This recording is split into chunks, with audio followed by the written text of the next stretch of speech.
Hey, ladies and gents, welcome back. This is going to be a new What If. This is going to be part 1 to What If Naruto had a mind controller, got a mind control sword. So with that being said, the like on this video is just going to be pretty low, or pretty normal, I guess, for me, at 100 likes. Make sure to like and subscribe, and yeah, with that being said, I have a link to my Discord in the description, and make sure to check that out, where you can, post all of your different what if ideas and everything like that, if I don't, see a comment or something of that sort. So, with that being said, let's actually get into the what if, starting with how exactly is Naruto going to get this sword? Well, as a sort of plot convenience slash plot armor slash all of these different kinds of things, I'm going to introduce a new character into the Naruto world, the God of Naruto. This is not going to be something like Hagoromo, the Sage of Six Paths, or anything like that. It's going to be a literal god. And this god happens to be friends, or happened to have been a friend of Hagoromo Otsutsuki, and happened to also owe him a favor. So in his patrolling of the different worlds and galaxies and universes, he came across Earth, the old world of his old friend, and recognizing a chakra signature there. This being the chakra signature of one of Hagoromo's grandsons, or one of his sons, I guess you could say. This being Ashura. I think it's what Naruto. Yeah, Ashura. So this being Naruto, obviously. Naruto is at a pretty young age at this point, and as a show of gratitude to his old friend, and as a way of basically, showing his power, this god creates a sword.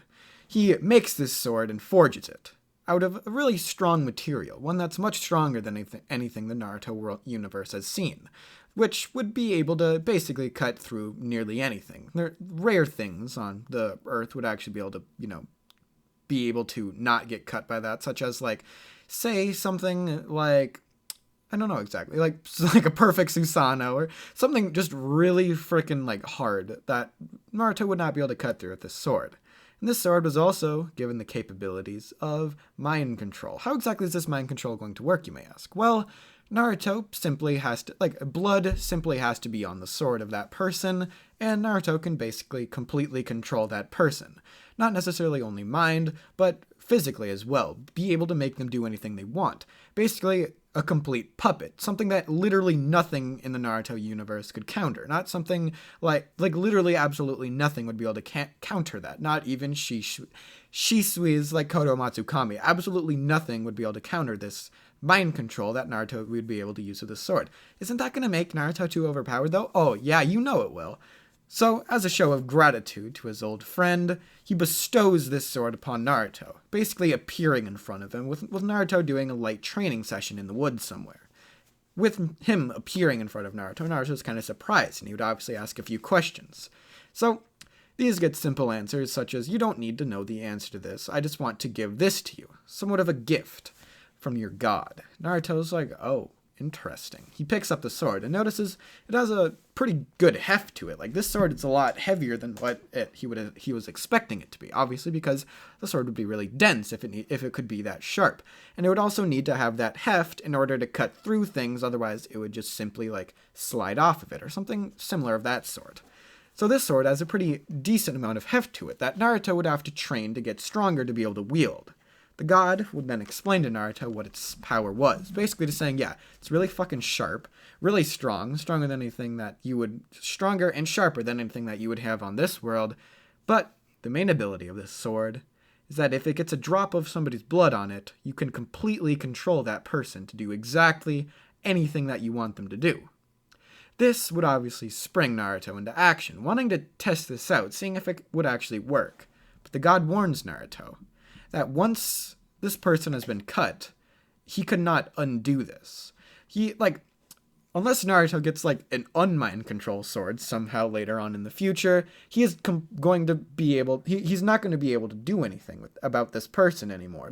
They're going to be completely under its control, with Naruto not being able to do anything about it. Say you wanted them to go back to their original personality without having to give, well, Naruto could maybe order them to be go back to what you used to be, but Naruto would still technically be the owner of that person, or whatever it is that Naruto cut.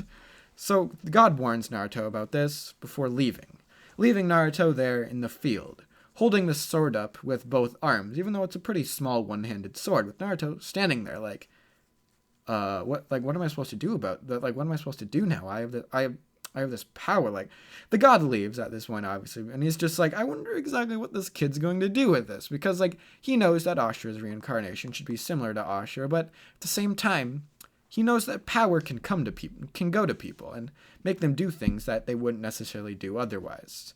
Although in the grand scheme of things, Earth, this planet, isn't really all too much compared to like the entire universe. So God doesn't really care what's going to happen with Naruto, basically to this world. So he leaves, thinking he's just going to come back in like maybe hundreds of years or however long it's going to be. He's basically not going to come back in the lifespan of Naruto.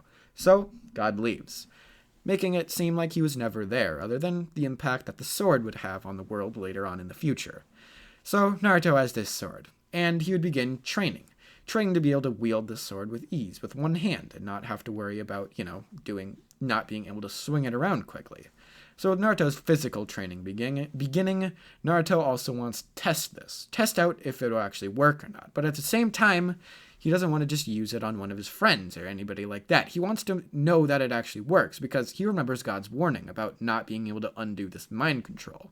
So for his first test, Naruto would simply walk up to some wild animal. He manages to catch it with his increased speed that he would have because, more physical training and more everything like that. And he manages to catch something, say a rabbit or a deer or whatever, animal inside of the Naruto world. Naruto catches it, and he draws blood from that creature with a sword. The sword would obviously be very sharp. The first time Naruto does this, he would actually accidentally cut it a little bit more than he was expecting to. It actually cuts a pretty deep wound, and Naruto's like, oh shit, I wasn't expecting that. However, I don't know if I should do this or not. It's mind control, not complete control. Like, Naruto couldn't, speed up the cell's, production process, so Naruto's not gonna have, increased regeneration among all of his different things. I legit thought about that for a second, but it's not control, it's just mind control. So yeah, I thought about it, but I decided against it.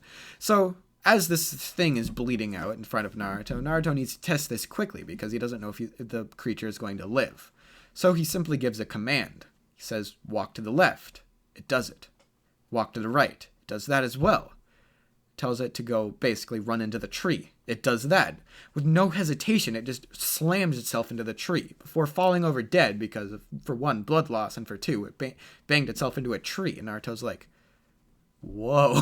He wasn't expecting that. He wasn't expecting it to actually be a thing. He noticed that it was heavy and that it was really fucking sharp, but he didn't expect that. He wasn't expecting it to actually, work or anything like that. So Naruto's young life would go pretty normally. Or not normally, but basically, he would do all of his normal training, except it would be times 10. His physical training would be on par with that of somebody like Rock Lee's or somebody similar to that, like somebody like Might Guy, Rock Lee, anybody like that. Naruto's physical training would be absolutely insane because he wants to be able to wield the sword with one hand with pretty much no difficulty. So Naruto doing this training, he eventually would come to that point. At this point, Naruto is about a week away from graduation, out of, pure plot convenience once again. This sword would weigh a pretty massive amount. It would be about the size of, your average, short sword, or maybe even, a little bit longer than that. However, it would weigh probably, twice as much as something like Zabuza's massive, two-handed greatsword thing. It would weigh an absolute astonishing amount. With Naruto, basically at this age, being barely able to have basically perfect control over it. He literally just got to the point where he could swing it around with pretty effortlessly with one hand at this point. So with that happening, Naruto would graduate from the academy. With his physical strength being absolutely absurd, however, his mental strength would not be, all too much higher than his original self would be. He would be kind of like Asta from Black Clover in this What If. He's kind of a musclehead. So with that happening, Naruto would actually no. I'm actually gonna make Naruto really smart. You're like, what do you mean? Why are you gonna make Naruto smart? I'm gonna make Naruto smart for the simple reason. Think about all the things Naruto could do with this mind control. I don't know what kind of what if I want this to be yet. I could go with a lot of different ways for this. I'm not even gonna lie. Maybe you could leave some comments and I could, get different ideas from that as well. However, I haven't really decided exactly what Naruto is going to be able to do, or what Naruto will do later on yet. So, with Naruto actually graduating from the academy, I'm going to say that he's absurdly intelligent, along with the fact that he's absurdly strong. However, his jutsu would not be that great. He'd kind of be He's better than Lee or somebody like that, obviously, because he can still use jutsu. However, he never really trained in terms of that kind of thing yet. So Naruto, knowing that, he would graduate from the academy, still towards the bottom of his class. What do you mean? Why would he put towards the bottom of his class? Well, he wants to graduate from the bottom of his class. Why would he want to do that? He doesn't want people to know how smart he actually is, because he knows that if people know how smart he is and they know that he has this type of weird sword thing, they might try to take it. They might start thinking different and get suspicious of Naruto. However, if he acts like a knucklehead ninja, or the number one knucklehead ninja, people might not be suspicious of the fact that Naruto's mind controlling people completely like this. So that's Naruto's mind or thought process on that. So he'd still graduate towards the bottom of his class, being placed on Team 7 with Sakura and Sasuke. So with that happening, he basically, he graduates, and he would meet Kakashi eventually, who takes him up to the roof. He does his introduction, and then he'd tell them to do the same. Naruto, wanting to keep up his basically number one knucklehead ninja little thing, he says what he does in the original. I want to become the Hokage and be really powerful. So with that happening, everybody else would be exactly the same. Sakura doesn't really give a fuck about Naruto in this whatever, because Naruto doesn't really do quite as much pranking as he used to. He still does it, trying to make it seem like he's the number one knucklehead ninja, but most of his time is doing training. Whether it be with mind or body, because, he needs to be physically absurdly powerful to use this. And I'm going to make Naruto a genius in this because, I can, because it'll open up a lot more possibilities in the future. So with that happening, Naruto would graduate. And why did I go back to that? No, they're done with their introductions. And Kakashi tells them to meet him in the morning. And, for the little bell test thing, he doesn't obviously explain what the bell test is yet. However, everybody meets him in the morning. With Naruto, almost immediately after the fight would basically ensue, realize that he needs to be able to use teamwork in order to pass this. However, he gets a different idea. Pulling out his sword, he runs towards Kakashi. Now, with a much better source of control over the sword, he barely manages to cut Kakashi. Barely with the smallest tip of the sword. He manages to cut Kakashi. And with Naruto cutting Kakashi, he now has complete control over Kakashi. Kakashi stops for a moment, but then Naruto gives him an order. Pass all three of us.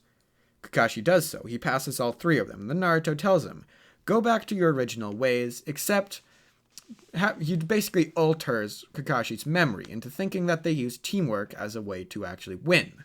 So with that happening, Kakashi basically reawakens in this new state and with these new memories, and everybody walks out and Kakashi's like, you all pass. Sakura and Sasuke are obviously very confused at this. However, Naruto just gives them the thumbs up, thinking, kind of like that.